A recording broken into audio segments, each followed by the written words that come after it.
Fala galera, seja muito bem-vindo ao canal, tá? E hoje nós vamos resolver uma questãozinha, então teremos uma revisão, uma resolução e uma questão muito importante que vocês podem aprender aí e vai cair na prova de vocês, tá? Então aproveitem aí essa revisão e vamos com tudo, beleza? E aí vamos lá, gente. Vamos revisar aqui óptica, né? Vamos revisar os espelhos. A gente tem vários tipos de espelho: espelho plano, espelho convexo, espelho côncavo, mas hoje o foco vai ser na revisão de espelho côncavo, tá? E o espelho convexo. Beleza? E as imagens do espelho côncavo, geralmente, a gente tem ó, o centro, né? A gente tem o foco e o vértice. E aí, quando um objeto ele está antes do centro, tá? Ele vai gerar uma imagem real, invertida e menor. Ó, imagem real, porque está do lado do espelho, invertida, porque ela gera invertida, e menor, por quê? Porque ela é menor que o objeto. Então, ó, ele tem esses raios refletidos, né? Pelo foco, beleza? Passa pelo foco e gera esse tipo de imagem. Show de bola? Então, espelho côncavo, esse seria um tipo de imagem. Aí vamos lá. A gente tem, ó, quando o objeto está situado no centro de curvatura. Então, ó, olha só o objeto aqui, ó. Ele vai refletir no foco, né? E vai gerar uma imagem real, invertida e do mesmo tamanho, beleza? Então, toda vez que o objeto estiver no centro de curvatura, ele vai gerar uma imagem real, invertida e do mesmo tamanho. Já quando o objeto está entre o centro de curvatura, ó, o objeto está aqui, ó, entre o centro, ó, tá vendo? E o foco, certo? Ele vai gerar uma imagem o quê, gente? Olha, ele vai cruzar e vai formar a imagem lá embaixo. Mas ela está do mesmo lado. Se ela está do mesmo lado, ela é real. Mas ela é invertida, está de cabeça para baixo. E ela é maior, beleza? Então, ó, só lembrando aqui, espelho convexo, a gente está formando imagens reais e invertidas. Aí só muda a posição. Então, vai depender da posição se está entre o foco e o vértice, né? Se está em cima do foco, se está em cima do centro. Então, isso muda. Com base, a gente vai andando. Então, ó, toda vez que a gente vai aproximando, ele vai menor, ele vai mesmo tamanho e agora ele vai maior. E as imagens são reais e invertidas, beleza? Aí vamos lá. Quando a gente aproxima muito, fica em cima do foco, a gente gera uma imagem imprópria. Então, todas as imagens do espelho convexo, né, no caso do espelho côncavo, eles são de real, ela é real, com exceção quando ela está em cima do foco, ela é invertida, e ela pode ser menor, do mesmo tamanho, e maior.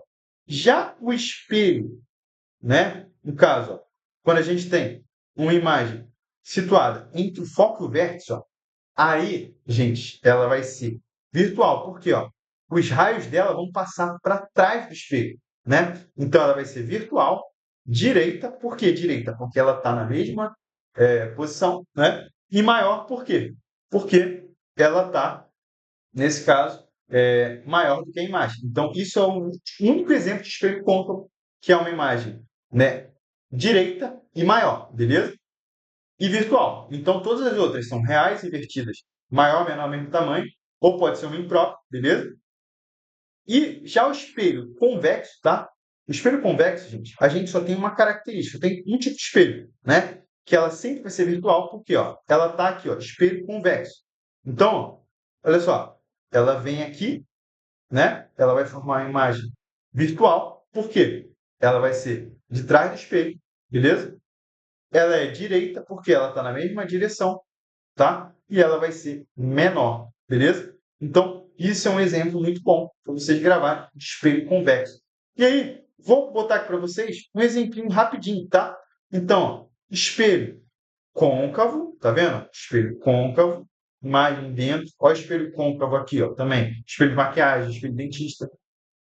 Aí vamos lá, espelho convexo, espelho de supermercado, espelho do retrovisor do carro, beleza? Então, isso é uma revisãozinha muito boa. E aí vamos à questãozinha do Enem, tá? A figura mostra uma superfície refletora de formato parabólico, ó, formato parabólico, certo? Que tem sido utilizada como um fogão solar. E esse dispositivo é montado de tal forma que a superfície é posicionada para o Sol. E a gente vai ter os raios solares, né? Então, ó, um raio vai bater aqui, ó, tum, um raio vai bater aqui, o outro raio vai bater aqui, outro raio vai bater aqui, beleza? Aí vamos lá. Nessa panela deve ser colocada num ponto determinado para maior eficiência. Por quê? Ela precisa ser aquecida. Então, os raios precisam refletir nesse ponto. Gente, qual o ponto que o raio reflete? É o foco, né? Seria esse ponto F, tá vendo? É o ponto que os raios refletem. Então, Esse ponto é chamado de foco, tá? Então, guardem isso, tá? Seria o ponto que os raios refletem. Aí vamos lá, considerando que a panela esteja posicionada com estado para maior eficiência, os raios solares refletidos passam por esse ponto, definido como ponto de reflexão. Não, gente. O nome é foco. Incidente passa por esse ponto definido como vértice? Não, olha o vértice aqui, ó. O vértice está aqui, ó. O vértice, ó, está aqui, ó. Nesse caso, o vértice, ele estaria aqui. Beleza? Aí vamos lá. Refletidos passa por esse ponto definido como foco da parábola. Esse é o nosso gabarito. Não é ponto de incidência, tá? E não é centro de curvatura. Olha o centro de curvatura aqui, ó. Tá? O centro de curvatura, ele está antes do foco, beleza? Então, é uma revisãozinha muito boa. E para fechar, tá? Fórmula aí de Gauss, tá? 1 sobre distância focal, né? É igual a 1 sobre a distância P do objeto e 1 sobre a distância P da imagem, tá? E lembrando que o foco, né, é a distância, duas vezes o foco seria o raio dessa parábola, beleza? E também o aumento linear vai ser imagem sobre objeto. Então a imagem é o P' e o objeto, no caso, seria a onda P.